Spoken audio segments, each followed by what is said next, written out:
안녕하세요. 사연 읽어주는 남녀입니다. 오늘도 와주셔서 감사합니다. 오늘 여성 사연자분의 사연은 제가 소개해드리도록 하겠습니다.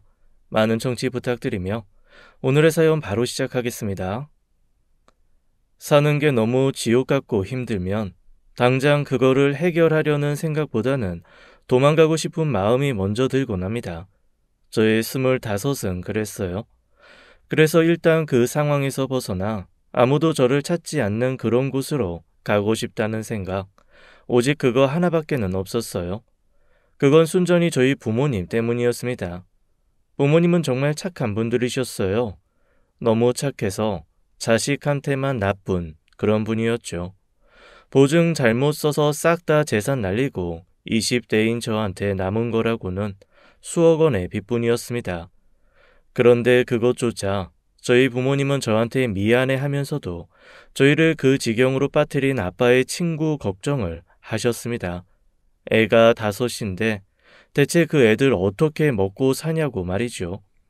당장 자기 자식은 마지막 한 학기 남은 대학교 등록금도 못 내서 기껏 힘들게 공부했던 거 다 날아가고 인생 리셋될 판인데 남의 자식 걱정하고 있는 부모님이 너무 어이없고 한심하고 원망스러웠습니다. 그래서 집과는 거의 인연을 끊다시피 하고 꾸역꾸역 학교만 졸업을 했죠. 그 이후에도 엄마 아빠는 크게 연락을 하지 않고 살았습니다. 하지만 천륜인데 어떻게 그게 쉽게 제 마음대로 되나요? 두 분이 수시로 집에 전기가 끊겼다, 수도가 끊겼다, 의료보험에 밀려서 병원을 못 간다, 이런 얘기가 들려올 때마다 애명글면 모았던 돈을 한 번씩 집에 쏟아내곤 했습니다. 그리고 제가 폭발했던 건 그런 식으로 제가 보태줬던 돈의 일부가, 아니 꽤 많은 금액이 그 애 5 있다는 아빠의 친구, 그 사람한테 가고 있다는 거였어요.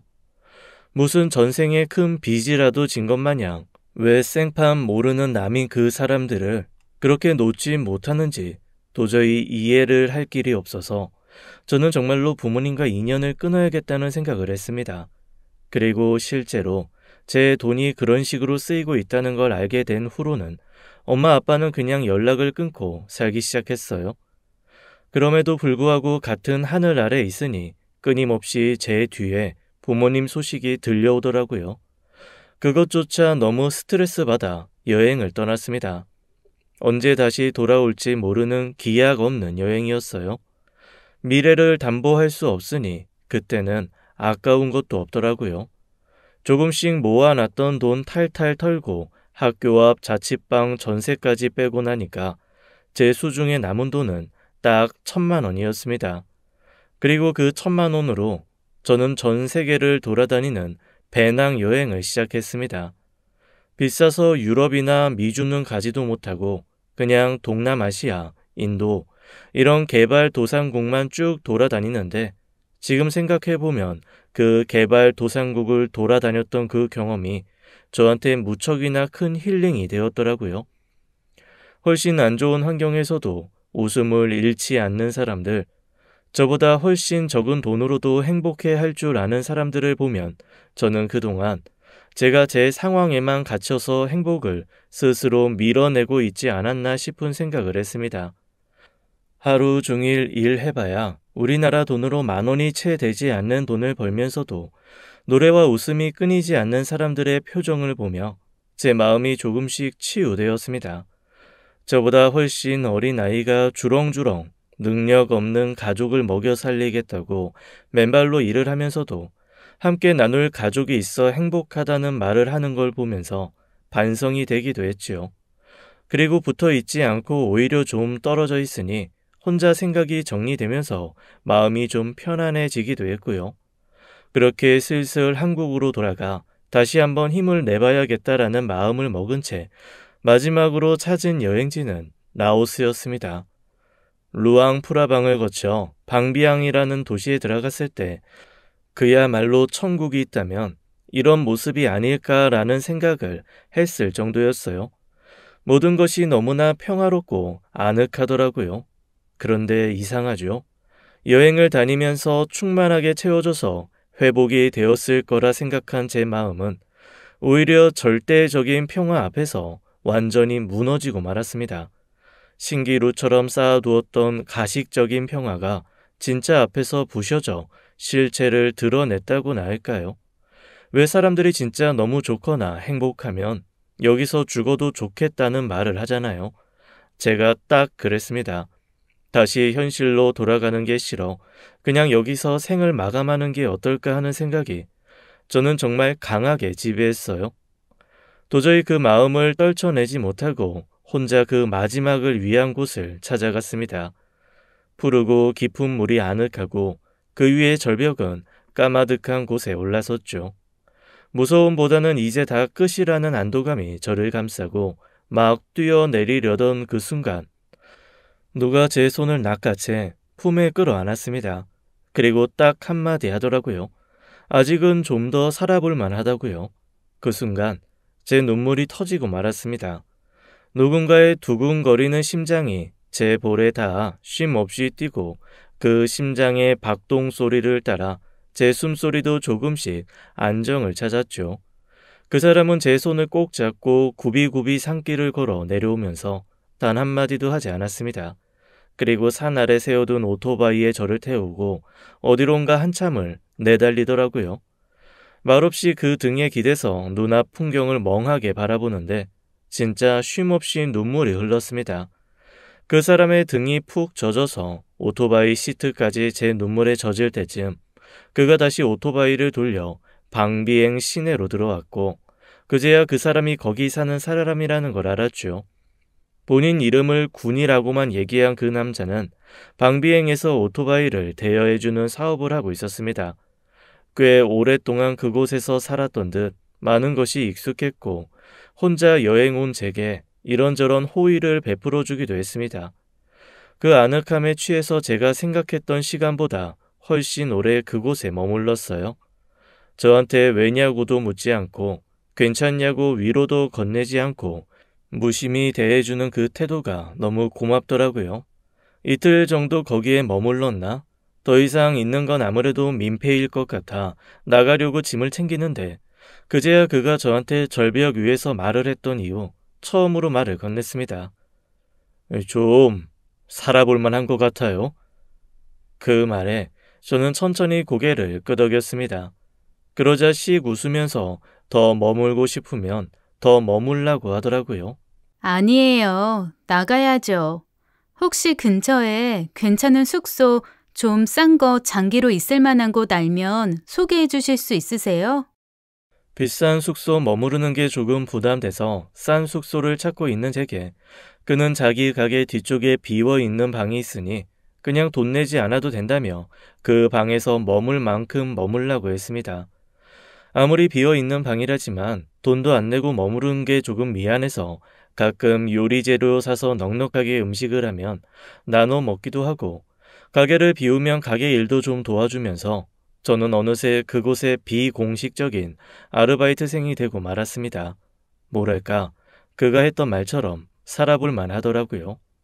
함께 붙어 있는 시간이 많다 보니 서로 얘기 나눌 일도 많아지고 정도 좀 들기 시작했습니다.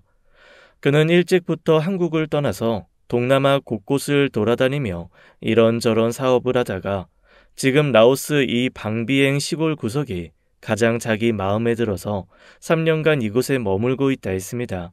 그 얘기를 하며 씩 웃는 그 모습이 어쩐지 싱그럽고 예뻐 보여 가슴이 푹 내려앉았어요. 그렇게 제 첫사랑이 시작되고 말았습니다.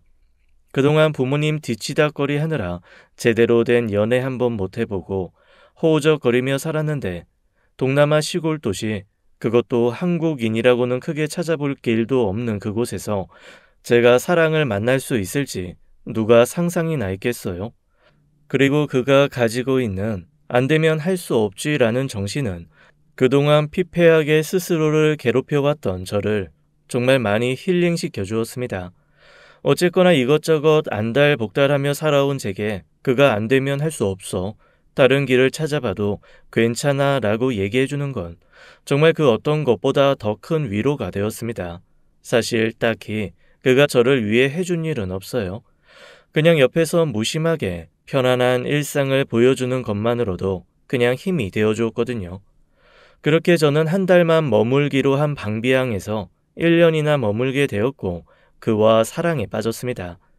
계속 이곳에서 오토바이 대여점을 하며 살아야 하는 건지 아니면 한국으로 돌아가야 하는 건지 고민하던 차에 그가 먼저 저한테 이렇게 얘기하더라고요. 우리 한국으로 돌아갈까? 괜찮겠어? 당신 한국 별로 안 좋아하잖아. 네가 있는데 뭐. 나도 거기서 자리 잡고 한번 다시 새롭게 살아봐야지. 우리 이쯤에서 한국으로 돌아가자. 그의 말에 저는 고개를 끄덕였습니다. 왜냐하면 그가 한국으로 돌아가자는 말과 함께 저한테 이렇게 말했거든요. 그리고 돌아가서 우리 정식으로 결혼하자. 노을이 쭉 깔린 방비행, 숲이 보이는 강가, 그곳에서 저는 제 손을 잡고 청혼을 했습니다. 그 어떤 청혼보다 로맨틱했고 저는 그와 함께 행복하게 살 수 있을 거라 믿어 의심치 않았어요.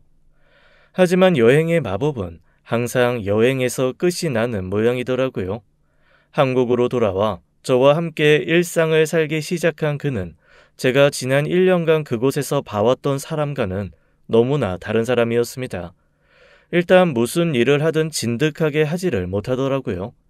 동남아에서 보이지 않았던 무책임함이 모든 것이 빨리빨리 돌아가고 약속을 지키지 않으면 안 되는 사회로 오니까 너무나 확연히 드러나는 게 느껴졌습니다. 그곳에서는 누가 예약을 하고 오지 않아도 그런가 보다, 뭐 다른 사람이 또 오겠지 라고 넘어갈 수 있었지만 여긴 또 그런 느낌이 아니잖아요. 저는 조금씩 그에게 실망을 해가고 있었습니다. 하지만 실망을 했다고 해서 그를 놓을 수는 없었어요. 어쨌건 제가 가장 힘들 때 저를 구해준 사람이고 어떻게 하든 저를 그 사람과 함께 살아가야 했으니까요. 그렇게 억척스러운 저의 삶이 시작되었습니다. 남편이 진득하게 뭐 하나를 끝까지 하지 못하는 성격이다 보니 모든 가게 형편은 제가 책임져야 했습니다. 그래도 고마운 건 그런 저에게 항상 미안해하고 고마워하면서 뭐라도 해보려고 노력은 했다는 거죠. 노력조차 하지 않고 그냥 멍하게 앉아있는 아빠만 보며 자라서 그런지 노력이라도 해주는 그가 얼마나 고마웠는지 모릅니다.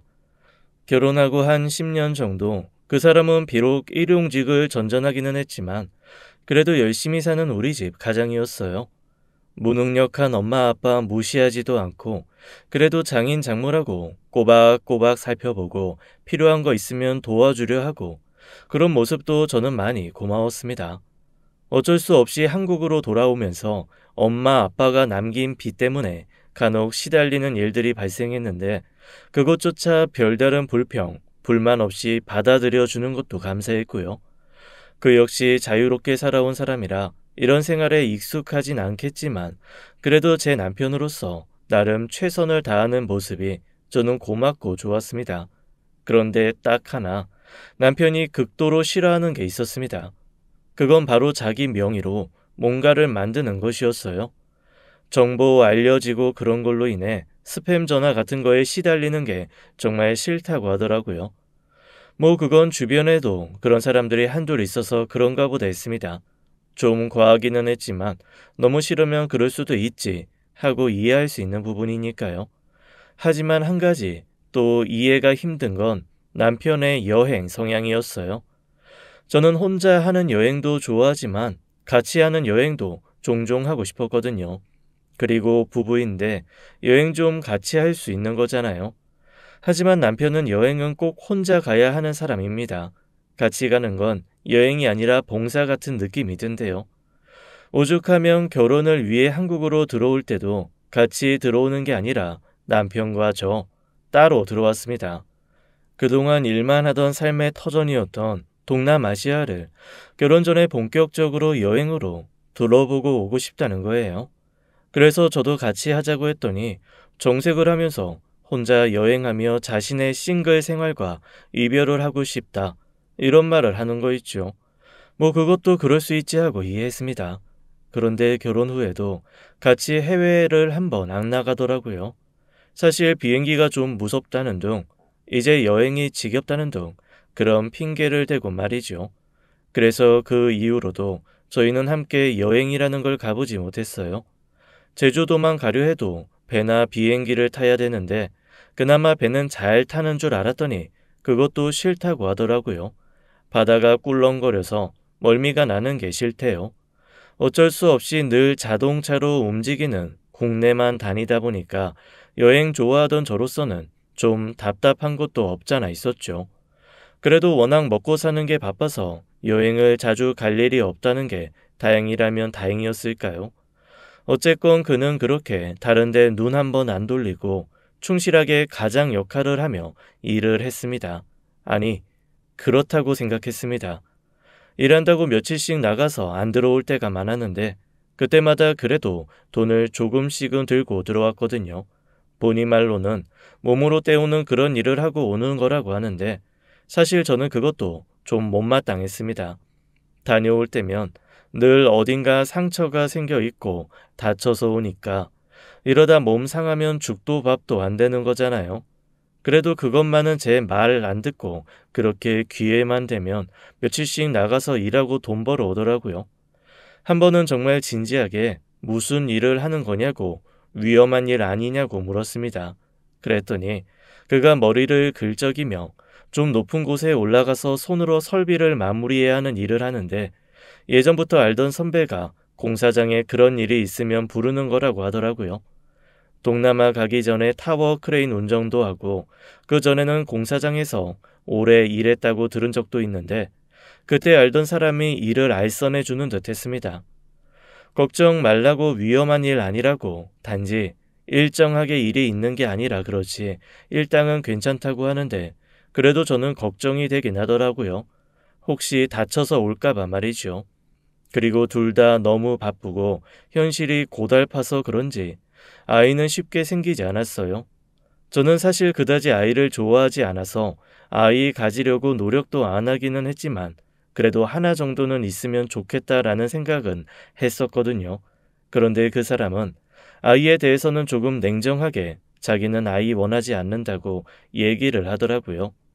어렸을 때 뭔가 트라우마가 있었다며 말을 흐리는 걸 보니 제가 더 이상 캐물을 것도 아닌 것 같고 저도 막 간절한 건 아니니 굳이 애쓰지 않았습니다. 시댁도 없고 그 사람과 저만 잘 살면 되는 거여서 사실 저희 결혼 생활은 남들이 봤을 때는 특이하고 좀 낯선 형태였을지 몰라도 저희 둘은 나름 만족스러웠습니다. 그런데 문제는 결혼하고 10년쯤 되었을 무렵부터 발생했습니다.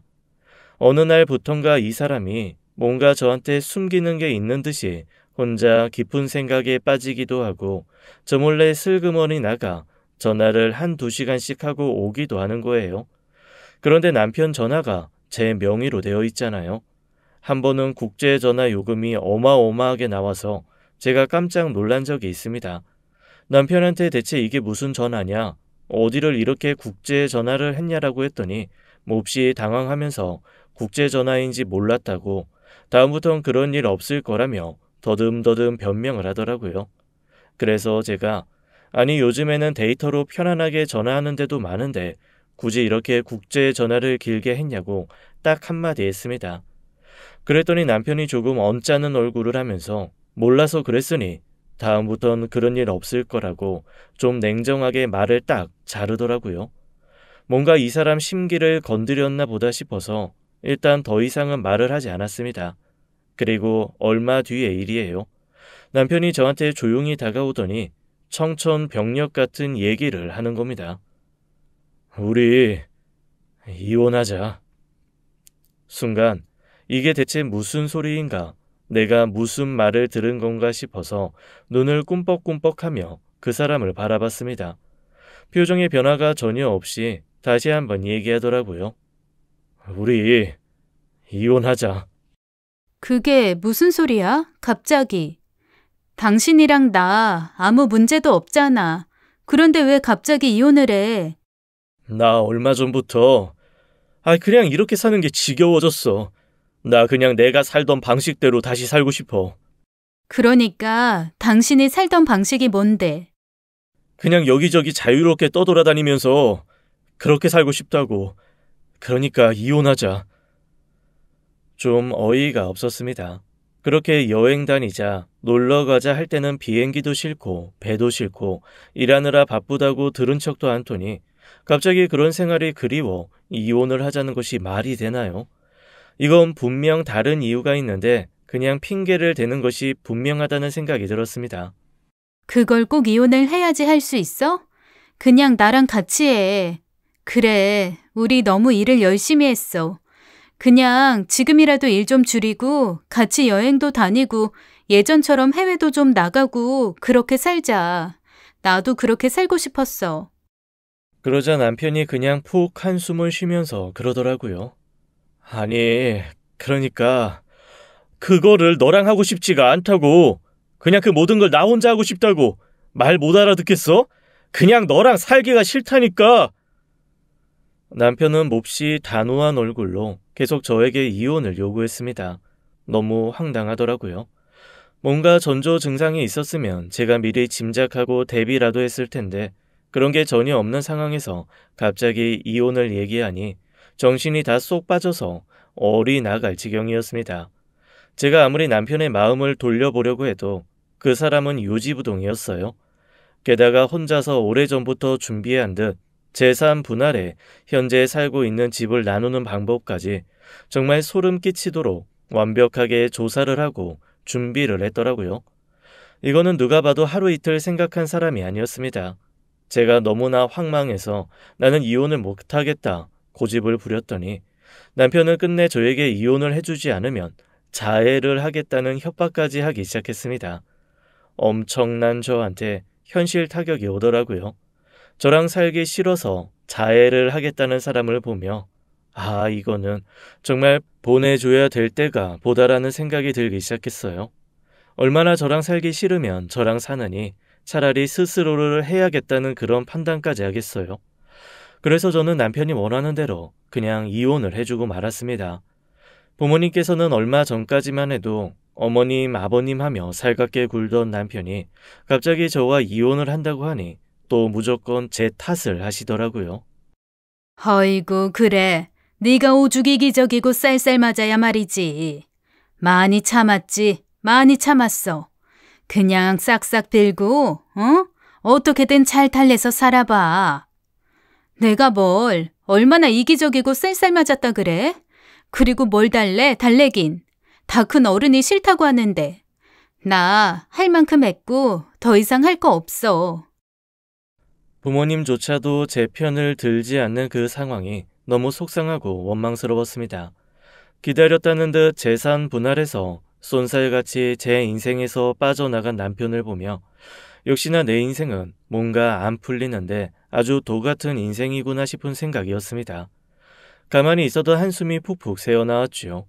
혹시 남편에게 다른 여자가 생긴 게 아닌가 싶어서 사실 사람 하나 사서 뒷조사도 했어요. 그런데 흥신소에서도 고개를 갸웃갸웃하면서 이렇게 말하더라고요. 이상하네요. 이렇게까지 깨끗하신 분 저희도 본 적 없어요. 그렇게 아무것도 없어요? 네? 하다못해 같이 차 한 잔 마시는 여자분도 없는데요. 이런 경우는 저희 20년 동안 딱 한 번 봤어요.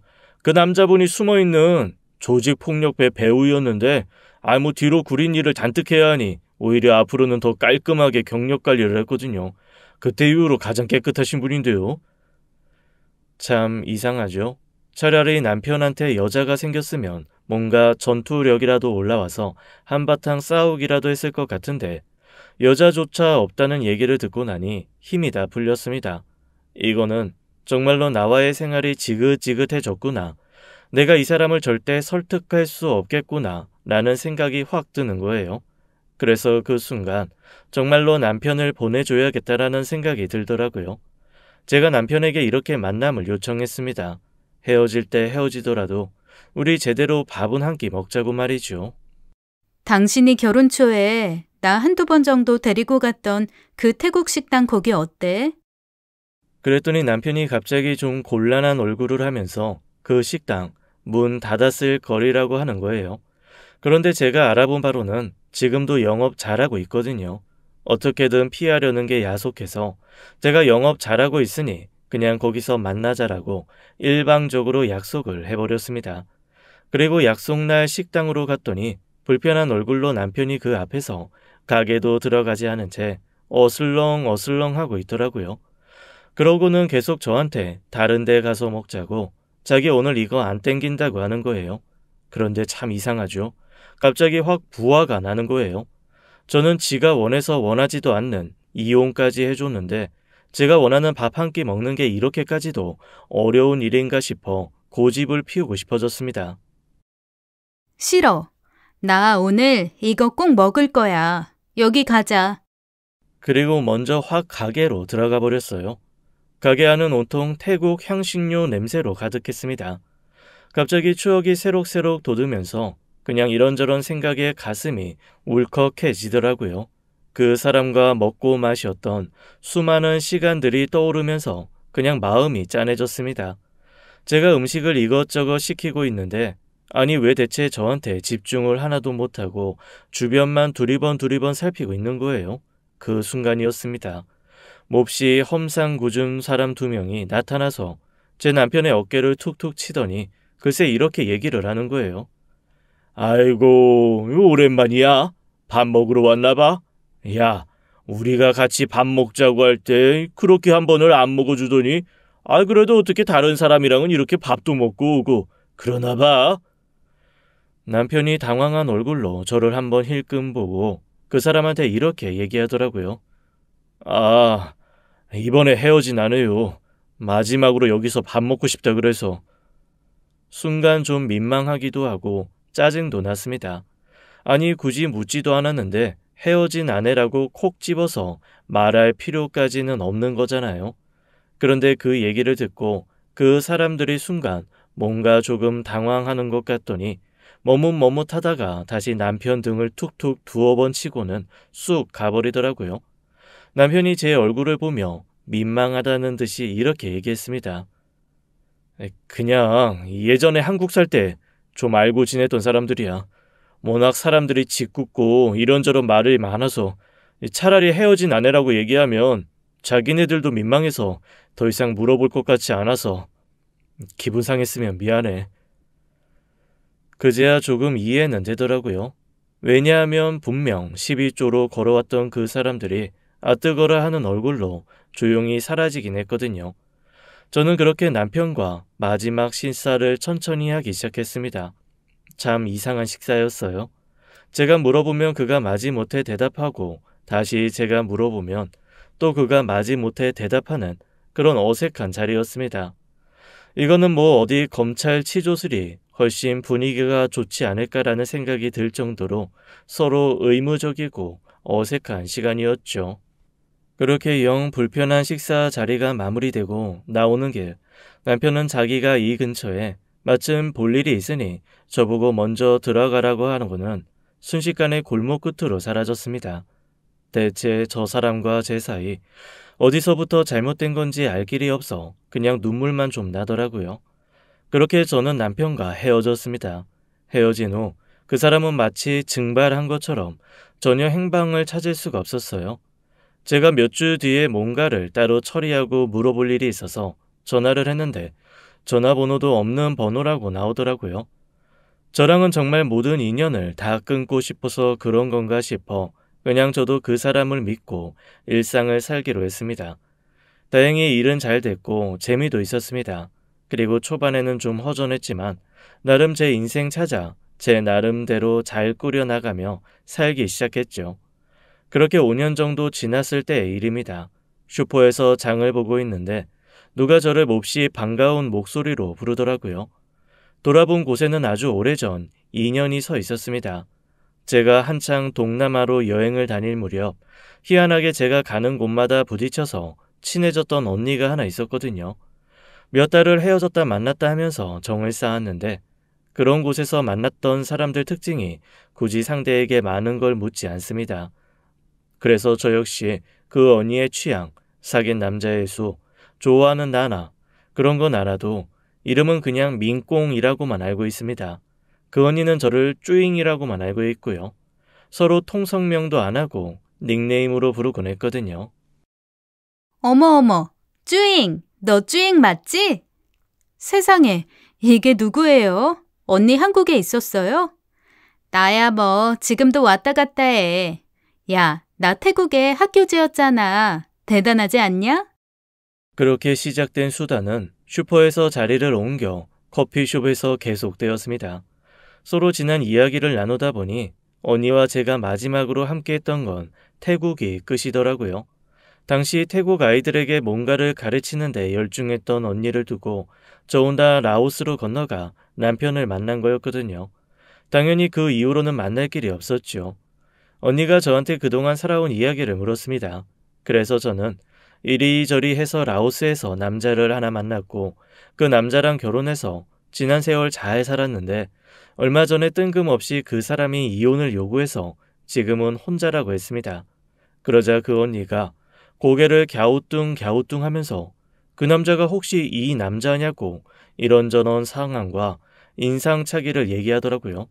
그런데 길게 듣지 않아도 제 남편이 맞았습니다. 방비행에서 오토바이 임대업을 하는 한국인이 몇이나 되겠어요. 그리고 생긴 거 묘사도 젊은 시절의 남편 그 자체였고요. 다만 제가 알고 있었던 군이라는 그 당시 이름이 아닌 다른 이름으로 알고 있는 것만 달랐습니다. 그 언니가 제 얘기를 다 듣더니 머뭇머뭇하다가 이런 얘기를 하나 해주더라고요. 내가 태국에 오래 있었잖아. 그런데 소문에 한국에서 도박판 하나 크게 말아먹고 도망간 사람 중에 하나가 동료 배신한 채 큰돈 들고 라오스로 도망갔다는 얘기가 있더라고. 그리고 그 사람이 방비행에서 오토바이 임대업하고 있는데 그 사실을 알고 도박하던 사람들이 찾으러 갔을 땐 이미 사라져서 없더래. 지금까지도 눈에 불을 켜고 찾고 있다고. 나 그런 소문 들은 적 있거든. 혹시 그게 네 남편이었던 그 사람 얘기 아닐까? 에이, 언니, 그게 무슨 얘기예요. 저 그 사람이랑 거기서 1년 정도 같이 있었는데 그런 기운 전혀 없었어요. 그리고 지금 시간이 대체 얼마나 지났는데 그걸 아직도 찾겠어요? 무엇보다 그 돈이 있었으면 제 남편, 아니 전 남편이 막노동하고 일용직하면서 살았겠어요? 집이라도 하나 번듯하게 했겠죠. 그리고 태국에서 라오스가 얼마나 가까운데 만약에 그 사람이 그런 일을 저질렀으면 당시에 그 가까운 데서 그 사람 하나 못 찾았겠어요? 글쎄, 그게 생각보다 의외로 가능한 일일 수도 있어. 오히려 그렇게 관광객들 많은 그런 도시에 숨어 있으면 모를 수도 있거든. 어쨌건 너한테 큰일 없이 그 사람하고도 헤어졌다고 하니까 서로 그 사람이 그 사람이더라도 뭐 별일 있겠니? 그냥 나도 옛날에 들었던 소문이 한번 떠올라서 말해본 거야. 야, 그리고 원래 떠나간 차는 그리워하는 게 아니야. 그냥 훌훌 잊어. 그렇게 언니는 약간 미심쩍은 얘기 하나만 툭 던져놓고 다시 자기가 세운 태국 학교에 대한 얘기를 신나게 늘어놓았습니다. 그런데 그 얘기를 듣고 맞장구를 치면서도 저는 뭔가 마음 한구석이 찜찜한 게 영 막득 참더라고요. 안 그래도 결혼 생활하면서 남편한테 몇 번 라오스 그립지 않냐, 우리 라오스 여행 갈까 할 때마다 아주 진저리를 치면서 한번 떠나온 곳은 미련 없다고, 동남아 가고 싶지 않다고 그렇게 말하곤 했거든요. 그런데 그렇게 말하는 것 치고는 사람이 앞뒤가 다르게 늘 찾는 자료도 동남아에 관련된 것들만 찾아보고 하다못해 동영상도 동남아 것만 열심히 보는 게 앞뒤가 맞지 않는 느낌이 들었습니다. 그냥 막연하게 제가 모르는 뭔가 상처가 있어서 거기를 찾지 않나 보다라고 어림짐작만 할 뿐이었죠. 그런데 그 언니 얘기를 듣고 나니까 그 찜찜함이 조금 가시화되는 느낌인 거예요. 어쨌거나 저랑은 인연이 마무리된 사람이니 그냥 그러려니 하고 넘기기로 했습니다. 그런데 언니를 만나서 그런 얘기를 쭉 듣고 하다 보니까 갑자기 남편, 아니 전 남편과 마지막으로 갔던 태국 식당이 또 생각이 나더라고요. 희한하게 음식은 잊고 있던 기억을 불러일으키고 그게 한번 훅 올라오면 먹지 않고는 못 견디는 상황이 되어버리곤 하지 않겠어요? 그래서 그 가게를 찾았죠. 여전히 열기는 가득했고 가게 안에 각종 향신료 냄새로 빼곡했습니다. 뭐 먹어볼까 고민하며 메뉴판을 뒤적이고 있는데 누가 제 앞에 와서 탁 앉더라고요. 고개를 든 그곳에는 제가 남편과 마지막으로 와서 먹은 그날 남편을 툭툭 치고 갔던 그 남자들이 서 있었습니다. 처음에는 사실 못 알아봤어요. 그때보다 인상이 더 험악해졌더라고요. 그런데 조금 들여다보니 아는 얼굴인 것 같아서 제가 저도 모르게 하고 반응을 했습니다. 그랬더니 그 사람들 중 하나가 저한테 맞네 이러는 거예요. 그 아줌마 맞네. 아, 우리 얼굴 기억하는 거 보니까 그 자식 어디다 숨겼어? 그 자식이라뇨? 무슨 말씀이세요? 아, 진짜로 몰라. 그 자식 어디 있는지 정말 몰라. 다치기 전에 대답해. 어? 그 험악한 사람들은 저한테 몹시 무서운 목소리로 협박하듯 그 사람 어디다 숨겼냐고 묻기 시작했습니다. 저는 영문을 알 수가 없으니 어리둥절한 얼굴로 빤히 바라볼 뿐이었죠. 그때 그중 한 사람이 슬그머니 저한테 질문했던 사람에게 속삭이는 소리가 들렸습니다. 아이, 저게 이혼하고 튀었대잖아요. 모를 것 같은데. 아이, 얼굴 봐요. 모르는 얼굴이지. 하긴 알고도 여기 와서 메뉴판 들여다보고 있지 않겠지. 에이씨, 진짜. 그게 무슨 얘기예요? 이혼하고 튀었다뇨. 무슨 얘기냐고요? 뭔가 느낌이 쌓였습니다. 하지만 제가 묻는 말에 그들은 대답을 해주지 않았습니다. 그리고는 제 손에 있는 메뉴판을 뺏어 들고 그러더라고요. 오늘 저희가 영업을 좀 일찍 마무리해야 해서 볶음국수밖에 안 되는데 그거라도 드실래요? 노려보는 눈이 너무 무서워 그냥 무의식적으로 고개를 끄덕였습니다.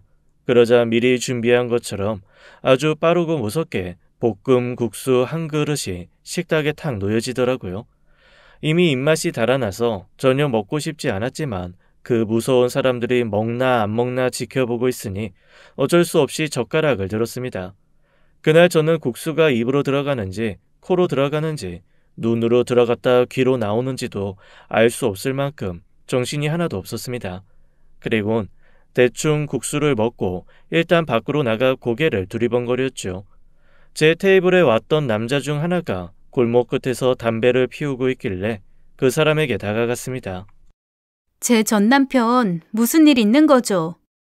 그랬더니 그 사람이 저를 위아래로 훑어보면서 몰라도 되니까 다치기 싫으면 그냥 조용히 모르는 척 꺼지라고 얘기를 하더라고요. 하지만 이미 이렇게 뭔가 일이 있다는 걸 알게 된 마당에 제가 그냥 갈 수는 없잖아요. 그래서 끝까지 그 자리에 버티고 서서 물어봤습니다. 귀찮다는 듯이 저를 위아래로 노려보던 그 사람이 저한테 결정적으로 이 한마디를 하더라고요. 아줌마, 정말 몰라서 고집 부리는 것 같아 말해주는 건데 그 자식 도박판 돈 들고 나른 놈이야. 우리가 걔 다른 나라 갔다고 그래서 거기 가서 미친 듯이 찾고 있었는데 한국에 있더라고. 그래서 다시 한국 들어왔더니 또 사라졌어. 아주 사라지는 데는 귀신이요. 어쨌건 그 인간 잡히면 죽어. 우리 형님이 여자는 안 건드린다는 신조를 가지고 사는 양반이라 아줌마 산 거야. 안 그러면 빤스까지 탈탈 벗겨서 아줌마한테라도 돈 받아냈을 거라고. 이씨, 간도 큰 새끼. 진짜 대체 그 돈을 왜 들고 튀는 거야? 이씨. 정말 그러고는 담뱃불을 휙 던져 끄고 제 눈앞에서 사라지고 말았습니다. 어안이 벙벙하더라고요. 분명 뭔가 큰일이 난 것 같기는 한데 너무 낯선 상황이라 뭐를 어떻게 해야 할지 모르겠더라고요.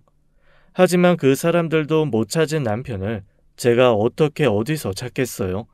너무나 요원한 일이었죠. 가슴만 답답하더라고요. 흥신소에 사람을 사서 물어봤지만 거기서도 제게 속 시원한 대답은 해주지 못했습니다.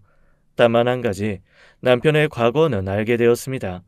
민꽁 언니가 말해줬던 그 사건의 사람이 제 남편 맞았던 거죠. 그제야 저는 남편이 그냥 괜히 한국을 떠나온 것도 아니고 괜히 라오스에 정착한 것도 아니라는 걸 알게 되었습니다.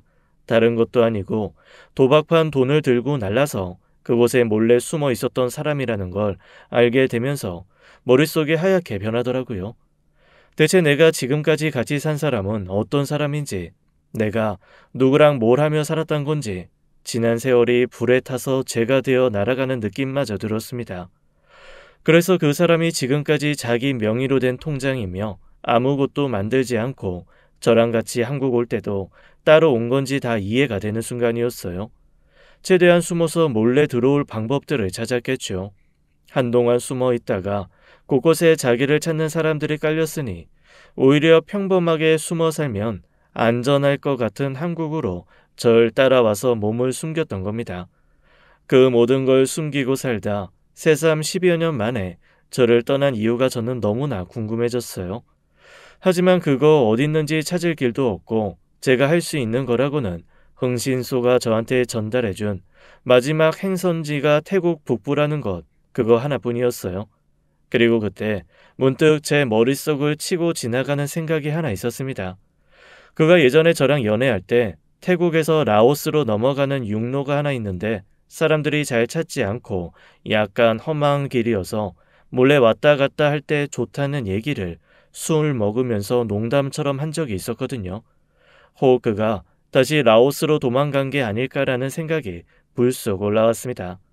한편으로는 거기에는 이미 그 사람을 찾는 도박꾼들이 쫙 갈렸을 텐데 거기를 갔을까 싶다가도 사람이 또 희한하게 자기가 잘 알고 익숙한 곳에 가서 몸을 숨기는 게 본능이잖아요. 일단 무작정 비행기 표를 끊었죠. 공항에 있는 도시에서부터 방비행까지는 차로도 한참을 가야 하는 곳이었습니다. 간신히 여러 명이 함께 돈을 나누어 내는 차를 구해 굽이굽이 방비행으로 향했습니다. 정말 근 15년 만에 왔지만 그곳은 조금도 변한 게 없더라고요. 하다못해 제가 잘 다니던 쌀국수 집에 샌드위치 집까지 그대로 있는 걸 보며 저는 잠시 추억에 빠졌습니다. 그리고 천천히 길을 걷다 저 멀리 강가에 앉아 고개를 푹 숙이고 구걸하고 있는 다리 없는 거지를 보는 순간 가슴이 철렁했습니다. 그 구부정한 등과 어깨, 분명 제가 아는 익숙한 모습이었거든요. 천천히 그 거지에게 다가갔습니다. 모자를 푹 눌러 쓰고 구걸 바구니만 앞에 놓은 채 힘없이 늘어져 있는 그 손, 그 어깨, 그 손가락, 분명 제 남편이었습니다. 제가 조용히 그 사람을 불렀어요. 여보. 가만히 있던 그 사람이 천천히 고개를 들고는 정말 놀란 눈으로 저를 바라봤습니다. 그리고는 마치 귀신을 본 것처럼 무릎 아래로 잘린 두 다리를 허우적거리며 뒤로 물러나더라고요. 당신이 어떻게 여기를... 왜... 아니 여기를 당신이... 너무 놀라 말도 더듬으면서 그 사람은 저를 보고 눈이 화등자만해졌습니다. 저는 일단 그를 일으켜 안은 채 제가 예약한 숙소로 데리고 갔습니다. 그리고 앉아서 자초지정을 들었죠. 참 기막힌 사연이더라고요. 한국에서 인도네시아로 간 건 고등학교 때야. 집이 너무 어려워서 도저히 살 수 없었거든. 그런데 우리나라는 학생 신분으로 할 수 있는 아르바이트며 돈이 한정적이잖아. 그때 어울렸던 거친 형님들이 있었는데 인도네시아로 가서 배달 업무 몇 번만 하면 한국에 작은 집 하나는 살 수 있다고 하는 거지. 그 말에 혹해서 넘어갔어. 거기서 10수년간 안 한 일이 없었어. 당신이 생각할 수 있는 나쁜 일 그거 다 해봤거든. 그러다가 사고가 터졌어. 남편이 도박 조직의 일원이었던 건 맞았습니다. 그런데 거기서도 크게 범죄를 저지른 게 아니라 그냥 자잘한 심부름만 하던 정말 말단 중에 말단이었던 거죠. 어디서 돈 가져와라 그러면 돈이나 갖고 가고 망보라 그러면 망이나 보고 그러던 말단이었는데 바로 위에 나름 사수였던 사람 하나가 아주 크게 배신을 한 거였습니다. 그동안 몰래 착복했던 돈들을 다 들고 어딘가로 도망을 가버린 거였어요. 그 자리에 있다가는 모든 걸 자신이 옴팡 뒤집었을 것 같아서 일단 야반 도주한 게 라오스였던 겁니다. 그러면 소문처럼 당신이 도박판 돈 들고 튄 게 아니라 심부름만 하다가 뒤집어 쓸 것 같으니까 무서워서 도망갔다는 거야? 소문? 그걸 당신도 알 정도야? 맞아. 나 그냥 심부름하다가 얼떨결에 도망간 거였는데 몇 년 지나고 나니까 내가 정말 어마어마한 범죄자의 배신자가 되어 있더라고. 너무 무서웠어. 그래서 라오스에서 숨어서 기다렸던 거야. 내 바로 위 그 사람이 어떤 식으로건 수면 위로 드러나기를. 생각보다 겁이 많고 간이 작았던 남편은 라오스에 숨어서 사고치고 도망간 사수가 잡히거나 아니면 다시 나타나거나 혹은 다시 자기를 찾거나 어쨌건 뭐라도 해주길 바라면서 기다리고 있었던 겁니다. 하지만 그 사수는 나타나지 않았고 어찌해야 하나 고민하던 차에 저를 만난 거였죠. 동남아시아를 떠나 한국에 정착할 수 있는 기회라고 생각한 겁니다. 더 이상 피할 곳도 숨을 곳도 없었던 그가 어쨌거나 결혼을 하게 되면 한국에서 살 수 있는 계기가 마련되는 거니까 저를 쫓아 한국으로 가기로 한 거였어요. 그러다가 몇 년 전 그 도망갔던 사수가 남편을 찾았다고 해요. 다른 나라에서 꽤 큰 도박판을 꾸리는 사람이 돼서 다시 남편한테 자기와 함께 한탕 크게 해보자고 꼬셨던 거죠. 그동안 자기의 배신하지 않았던 그 마음을 크게 산다며 남편에게 아주 좋은 자리를 제안했다고 했습니다. 본성이 그쪽에 익숙했던 사람인지라 그 유혹을 견디기가 어려웠다고 고백하더라고요. 그래서 저한테 이혼을 요구하고 그 사수가 갖고 오라고 했던 자금을 위자료로 저한테 받아내 상납한 후 들어갔던 거라고 했습니다. 그런데 그 모든 게 함정이었던 거죠. 그 사수는 예전에 돈을 잃었던 사람들이 자기를 끝까지 쫓고 놔주지 않을 거라는 걸 알고 모든 죄를 남편한테 뒤집어 씌운 채 남편을 넘겨주는 대신 자기를 용서해달라고 그렇게 얘기를 한 거였습니다. 사람들이 그 말을 받아들였고요. 결국 사수 따라 큰 돈 벌 생각에 룰루랄라 다시 동남아로 왔던 남편은 배신을 당하고 장애를 가지게 된 채 방비행에 버려졌던 겁니다. 발 다 잘리고 남은 거 하나도 없으니 할 건 구걸밖에 없었던 거죠. 그런데 그 앞에 제가 나타났으니 얼마나 놀랐겠어요. 그 모든 얘기를 하며 다 자기의 잘못이라고 자기가 눈이 돌아섰다고 펑펑 울더라고요. 저는 정말 이런 얘기는 영화에서나 나오는 얘기인 줄 알았지 이렇게 제 가장 가까운 곳에서 제 삶을 뒤흔들 줄은 진짜 꿈에도 생각을 못했습니다. 일단 남편에게 이렇게 말했습니다. 어쨌건 여기서 이렇게 살 수는 없잖아. 같이 한국으로 돌아가자. 내가 이 꼴을 하고 어떻게 한국을 가? 그리고 어쨌거나 나 한국 못 가. 왜? 그 태국 음식점 하는 놈들, 그놈들 돈도 들고 튀어서? 당신이 그걸 어떻게... 그런데 그거 나 아니야. 그것도 내가 속은 거야. 그러면서 남편은 거기에 그 사람들이 있을 줄을 몰랐다고 하더라고요. 어쨌거나 저한테 말 걸었던 그 사람들이 남편을 통해 받아내려고 하는 돈은 3억 원 정도에 가까웠습니다. 한숨이 푹 새어나왔어요. 사람이 차라리 못되고 악하고 모질기라도 하면 제가 좀 나았을 것 같은데 이건 어리바리 멍청해서 여기저기 치이다가 인생을 나락으로 떨군 거잖아요. 답답하고 갑갑하고 어이가 없었습니다. 그래도 중요한 건 그 사람이 뼛속까지 악한 사람이 아니라는 거, 그걸 알았다는 거였어요. 사실 제가 여기까지 오면서 가장 크게 가지고 있던 두려움은 제가 믿고 의지하고 저에게 힘이 되어주었던 사람이 정말 악한 사람일까봐 그거였습니다. 만약 그런 사람을 제가 사랑한 거였으면 그 무엇보다 견디지 못할 일이 될 것 같았거든요. 멍청한 건 다독이며 살 수 있어요. 미련한 건 가르치면서 살 수 있고요. 셈이 느리고 자기 실속 못 챙기는 건 제가 대신 챙기면 됩니다. 하지만 뼛속까지 악한 건 신이 아닌 이상 건드리기 어려운 부분이니까요. 일단 남편과 얘기를 하면서 이 사람이 그런 사람이 아니라는 걸 알게 된 것만으로도 저는 충분했습니다. 그리고 어디서 생긴 것인지 모를 용기가 샘솟더라고요. 그래도 가자, 한국. 여기서 이러고 계속 살 수는 없잖아. 집도 절도 없이 몸도 불편해진 사람이. 무엇보다 내가 알게 된 이상 나 당신 두고 못 가. 아니, 안 갈래. 어쨌건 한국 가자. 저는 남편에게 단호히 한국행을 권했습니다. 조금 망설이던 남편도 제가 끝까지 한국 갈 걸 종용을 하니 결국엔 마음을 돌리더라고요. 한국으로 들어온 후 저는 일단 집부터 처분했습니다. 20대 때 부모님 빚으로 괴로워하다 영 끊고 진짜 악착같이 살며 간신히 마련한 집이었습니다. 안 해본 일 없이 100원 생기면 110원 만들어 저금하고 20원 쓸 일 있으면 40원 모을 때까지 참고 참으며 모은 돈으로 마련한 집이었죠. 그 집 팔고 딱 보증금 500짜리 월세 얻고 나니 빚은 갚을 수 있겠더라고요. 지난 세월이 다 한순간에 사라진 채 다시 고생스러움의 시작점으로 되돌아온 것 같았습니다. 너무 힘들고 괴로워서 저도 몇 번이고 손을 놓고 싶은 순간이었지만 그래도 그 옛날 제가 모든 걸 놓고 싶을 때 그가 저한테 보여줬던 마음을 기억하며 참았습니다. 그가 저한테 해줬던 말들, 보여줬던 행동이 완전히 거짓이라고는 지금도 생각하지 않거든요.